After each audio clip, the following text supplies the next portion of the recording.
அதெல்லாம் தொலைக்கி வைடின்னு சொன்னா கங்கா கூட சேர்ந்து ஊரையா சுத்துற? வாடி வா, வீட்டுக்கு வா, உன்னை வச்சுக்கிறேன்.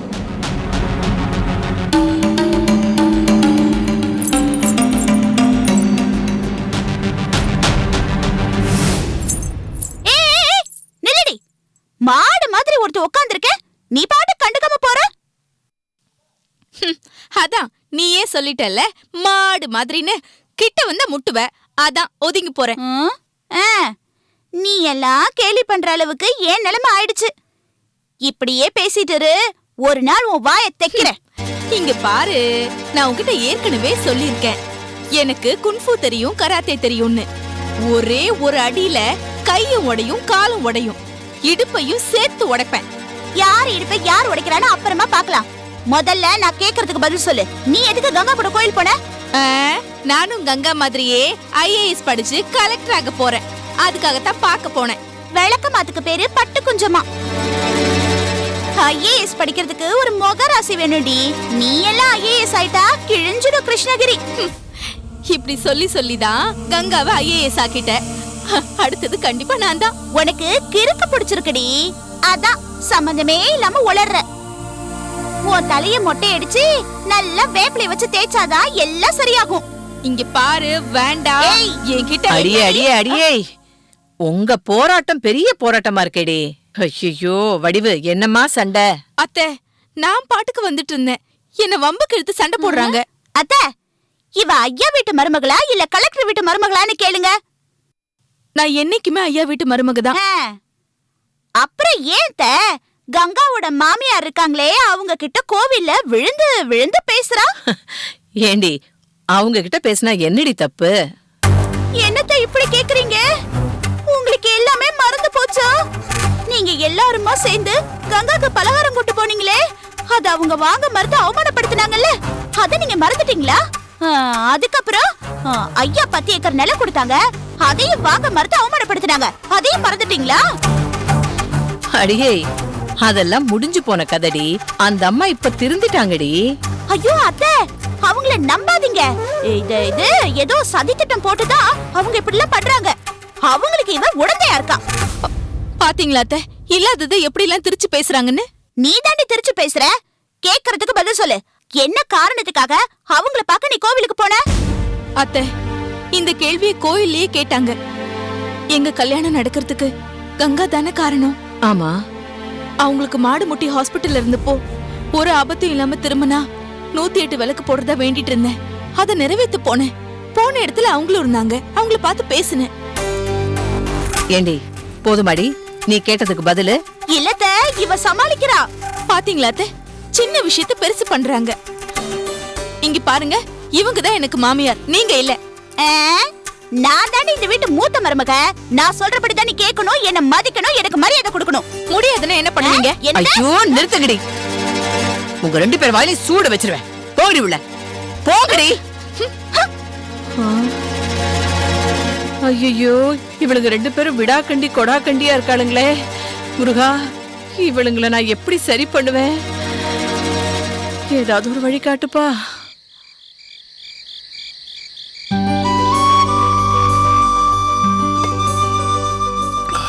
ஐயா. என்னம்மா என்னம்மா ஏதோ சொல்ல வந்த, பேசாம இருக்க? இல்லைங்கய்யா, முத்தரசி அண்ணி விஷயமாதான். எப்பவுமே நம்ம வீட்டுக்கு வந்து தங்காத அண்ணி இன்னைக்கு வந்திருக்காங்க. அவங்க வாய்க்கு ருசியா சமைச்சு போடணும்னு ஆசைப்பட்டேன். ஏமா முத்தரசி சாப்பிடலையா? ஏதோ சாப்பிட்டாங்க ஐயா. அவங்களுக்கு பிடிச்ச வெந்தய குழம்பு தான் வச்சேன். முந்தையெல்லாம் வந்தா கை நிறைய குழம்பு வாங்கி சாப்பிடுவாங்க. இப்ப என்னமோ கோழி கிண்டுற மாதிரி கிண்டிட்டு சாப்பிடாம அப்படியே வச்சுட்டாங்க. ஏன் உடம்பு எதுவும் சரியில்லையா? இல்லைங்க ஐயா, அவங்க மனசுதான் சரியில்லைன்னு நினைக்கிறேன். ஏதோ நடக்க கூடாதது நடந்திருக்கு, அத மனசுக்குள்ளே வச்சு புழுங்கிட்டு இருக்காங்க. என்ன ஏதுன்னு அவளையே கேட்க வேண்டியதானம்மா? எப்படி எப்படியோ கேட்டு பார்த்துட்டேன் ஐயா, எதுவுமே சொல்ல மாட்டேங்கிறாங்க. ரமாச்சாருக்கிட்ட எல்லாம் சரிக்கு சமமா விளையாடுவாங்க, நாம எவ்வளவு சந்தோஷப்படுவோம். இப்ப பிள்ளைங்க போய் பேசினாலும் அவங்க ஒதுங்கி போயிடுறாங்க. அவங்க முகம் ரொம்ப வாடி வதங்கி போயிருக்குயா. இப்ப கூட எதுவுமே பேசாம படுத்துட்டாங்க. சரி, நீ போய் முத்தரசியை கூட்டிட்டு வாம்மா. போமா, நான் பேசிக்கிறேன்.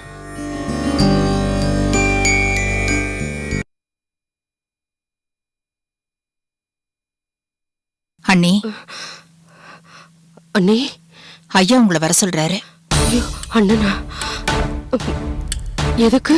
தெரியல அண்ணி, உங்ககிட்ட ஏதோ பேசணுமா? காலையில பேசிக்கலாமே. இல்ல அண்ணி, என்னன்னே தெரியல, கையோட முத்தரசியை கூட்டிட்டு வான்னு சொல்லி என்ன அனுப்புனாரு. வாங்க அண்ணி, வாங்க. சரி வாங்க.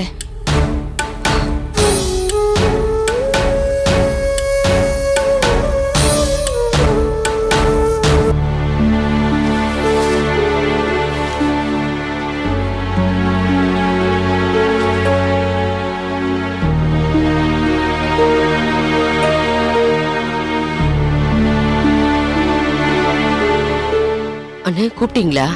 ஆமாம்மா, உட்காரு உட்காரு.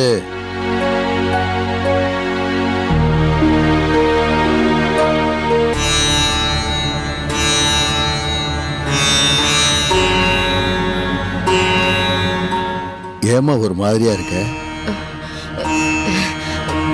ஒண்ணு இல்லண்ணே, நல்லா தானே இருக்கேன்.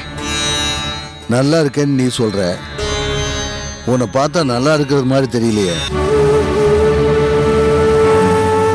சொல்லுமா, என்ன நடந்துச்சு? எதுவுமே நடக்கலண்ணே. இல்லம்மா, என்னமோ நடந்திருக்கு.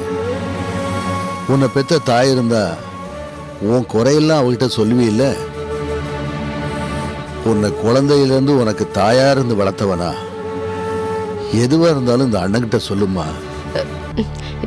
என்னத்தன்னு சொல்ல?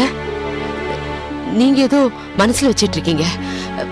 நீங்க நினைக்கிற மாதிரி எதுவுமே இல்லைன்னு. நான் ரொம்ப சந்தோஷமா தான் இருக்கேன். சந்தோஷமா இருக்கிறதா வார்த்தைகளை சொல்ற, ஆனா உன் முகத்தை பார்த்தா அப்படி தெரியலையம்மா. முத்தரசி, எத்தனையோ தடவை சொல்லியிருக்கேன், இப்பவும் சொல்றேன், உனக்கு என்ன கஷ்டம் வந்தாலும் இந்த அண்ணன் இருக்கம்மா, உன்னை நான் காப்பாத்துவம்மா. மறைக்காம சொல்லு. உன் புருஷன் உங்ககிட்ட ஏதாவது பிரச்சனை பண்ணானா?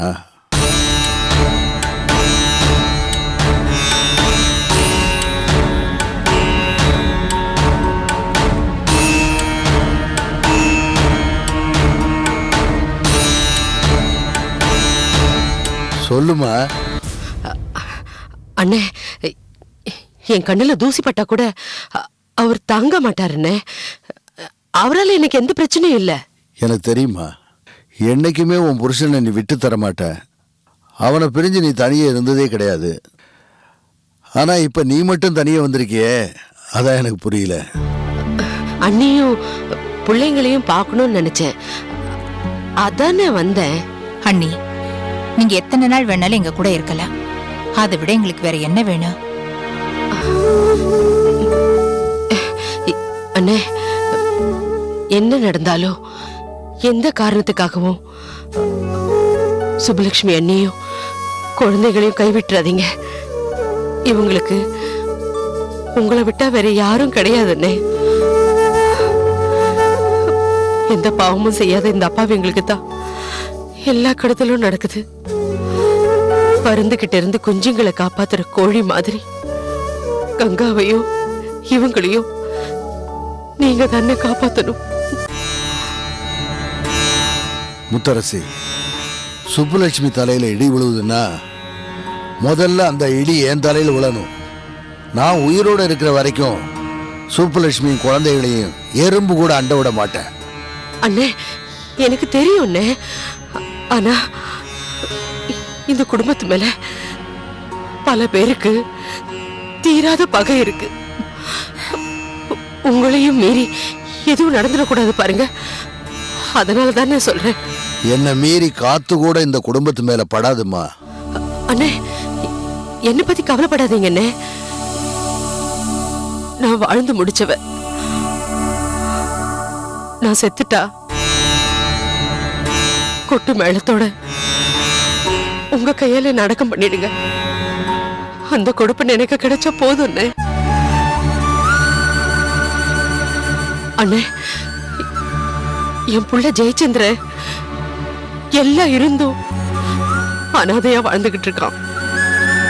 அவனுக்கு நீங்க தானே கல்யாணம் பண்ணி வைக்கணும். இனிமே அவனுக்கு எல்லாமே நீங்க தானே. இந்த தங்கச்சிக்காக அத செய்வீங்களா? உனக்கு என்ன பைத்தியமா பிடிச்சிருக்கு? என்னவோ நாளைக்கே சாக போற மாதிரி பேசிட்டு இருக்க. இந்த பாரு, மனசை போட்டு குழப்பிக்காம போய் நிம்மதியா தூங்கு. சுப்லட்சுமி, கூட்டிட்டு போமா. வாங்கண்ணே. சரிண்ணே.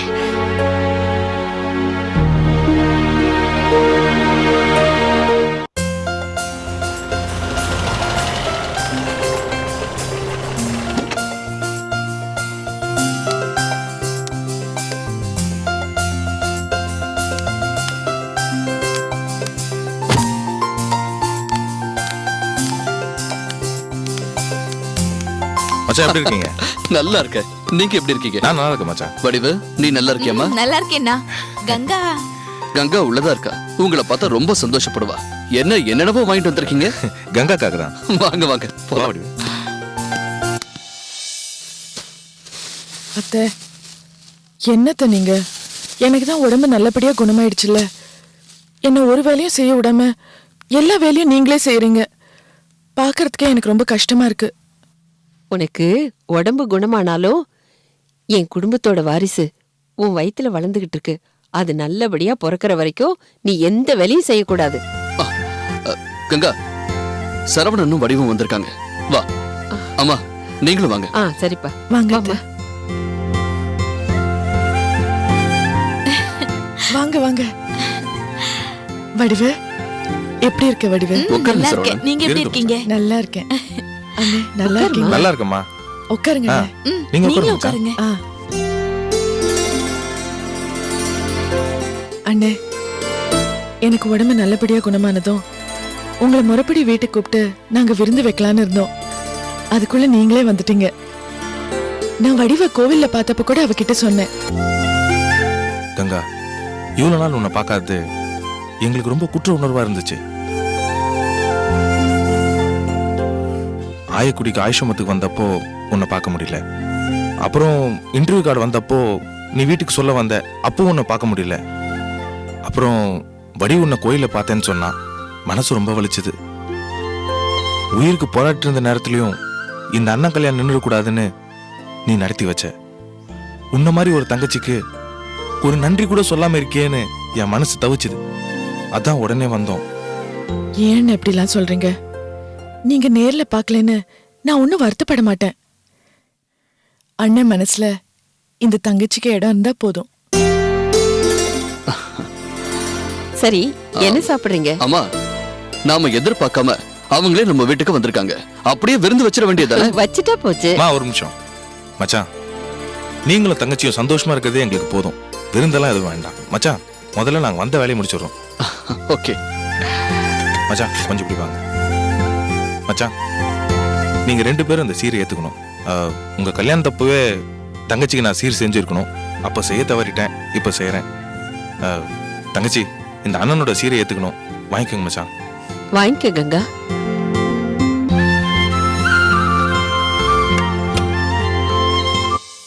அண்ணே, வாய் நிறைய என்ன தங்கச்சின்னு கூப்பிடுறீங்களே, அந்த வார்த்தையே எனக்கு சீர் செஞ்ச மாதிரி தான். எதுக்கு அண்ணே உங்களுக்கு இந்த வீண் சிரமம்? இது சிரமம் இல்ல கங்கா, என்னோட கடமை. உன்னோட தைரியம் தான் என் எதிர்கால வாழ்க்கைக்கு விளக்கேத்தி வச்சிருக்கு. அன்னைக்கு நீ மட்டும் இந்த கல்யாணத்தை நடத்தி வைக்கலனா இன்னைக்கு நாங்க புருஷன் முன்னாட்டியா உன் முன்னாடி நின்று இருக்க முடியாது. எங்களுக்கு சொந்தமா ஒரு தங்கச்சி பிறக்கலையேன்னு உண்மையிலே வருத்தப்பட்டது உண்டு. அப்படி ஒருத்தி கூட பிறந்திருந்தா உன்ன மாதிரி தியாகியா இருந்திருப்பாளான்னு சந்தேகம் தான். கங்கா ஐயாவோட பொண்ணா இருந்தாலும் நாங்க அவளை தங்கச்சியா ஏத்துக்காம அந்த குடும்பத்தை நாங்க அவமானப்படுத்தினதுக்காக கடவுள் என்ன தண்டனை கொடுத்தாலும் அதை ஏத்துக்க தயாரா இருக்கேன். என்னப்பா இப்படி எல்லாம் பேசுற? இப்ப கங்கா சந்தோஷப்படுற அளவுக்கு சொந்த அண்ணனா வந்திருக்கே, அது ஒன்னே போதும்.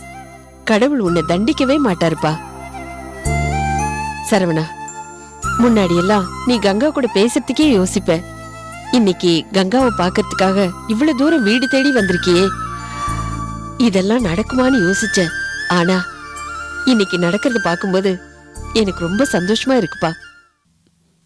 அம்மா, பொண்ணுக்கும் மாப்பிள்ளைக்கும் விருந்துக்கு ஏற்பாடு பண்ணுங்க.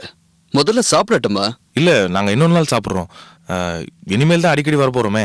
அண்ணே, அதெல்லாம் முடியாது. இன்னைக்கு நீங்க விருந்து சாப்பிடணும். அதுக்கு இன்னொரு காரணமும் இருக்கு. இந்த தங்கச்சியும் உங்க கல்யாணத்துல அண்ணன் அன்னைக்கு செய்யணும்னு நிறைய சீர்சேனத்தை ஏற்பாடு பண்ணி வச்சிருந்தேன். அப்ப ஏற்பட்ட விபத்துல எதுவும் பண்ண முடியாம போயிடுச்சு. உங்களை முறைப்படி விருந்துக்கு கூப்பிட்டு சீர்சேனத்தை எல்லாம் கொடுக்கலான்னு இருந்தேன். ஆனா நல்ல வேளை நீங்களே வந்துட்டீங்க. இருந்து சாப்பிட்டு சீர்சேனத்தை எல்லாம் வாங்கிட்டு தான் போனோம். சரிம்மா, நீங்க பேசிட்டு இருங்க, நான் போய் சமையல முடிச்சிடுறேன். கங்கா, நீ உன் அண்ணன் கூடயும் அண்ணி கூடயும் பேசிக்கிட்டு இரு. நான் போய் சமையல முடிச்சிடுறேன். இல்ல, நான் பண்றேன். இல்லம்மா, நான் சமையல் பண்றேன். நீங்க 2 பேருமே சமைக்கிறீங்க. நானும் இந்த வீட்ல ஒருத்தி தான். நான் ஒண்ணும் விருந்தாளி இல்ல. வாங்க சேர்ந்து சமைக்கிறேன். சரி சரி, வா வா வடிவு. உட்காருங்க சரவணன். நீங்க உட்காருங்க.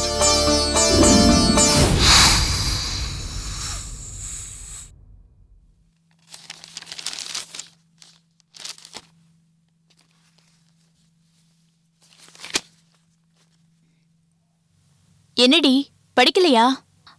ஏன் ரொம்ப டிஸ்டர்பன்ஸா இருக்க? இல்லடி, ஒரு பையனை ஃபாலோ பண்ணிக்கிட்டே இருக்கான். அதான் பயங்கர டிஸ்டர்ப்டா இருக்கு. என்னடி சொல்ற? ஜெயச்சந்திர மாமா கிட்ட சொல்லட்டுமா? வேணாண்டி, பாவம் போனா போறான், விட்டுடலாம். சரி, முத்தரசி அத்தை எதுக்கு வந்திருக்காங்க? முத்தரசி அத்தை ஜெயச்சந்திர மாமா கொன்ன கட்டி வைக்க ஐயா கிட்ட பேச வந்திருக்காங்களோ என்னவோ. என்னடி சொல்ற? என்னடி எங்க பேச்சு படிக்காம? அம்மா, ஏண்டி படிக்காம என்னடி பேசிட்டு இருக்கீங்க? படிச்சுட்டு தாமா இருக்கோம். எங்க படிச்சிட்டு இருக்கீங்க? எப்ப பார்த்தாலும் பேச்சு சத்தம் தான் கேட்டுட்டு இருக்கு. படிங்க. ஏய், எங்கடி போற? தண்ணி தாகம் எடுக்குதுமா. நான் தண்ணி எடுத்துட்டு வரேன், நீ படி. இல்லம்மா, நானே போய் நான் எடுத்துட்டு வரேன்னு சொல்றேன்ல, படி.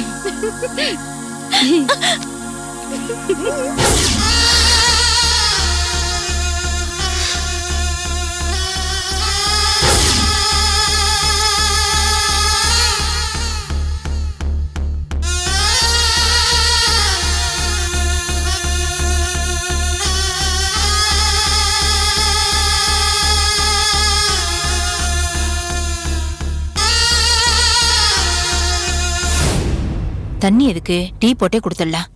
ரமா, நான் டீ போட்டு கொண்டு வரேன்.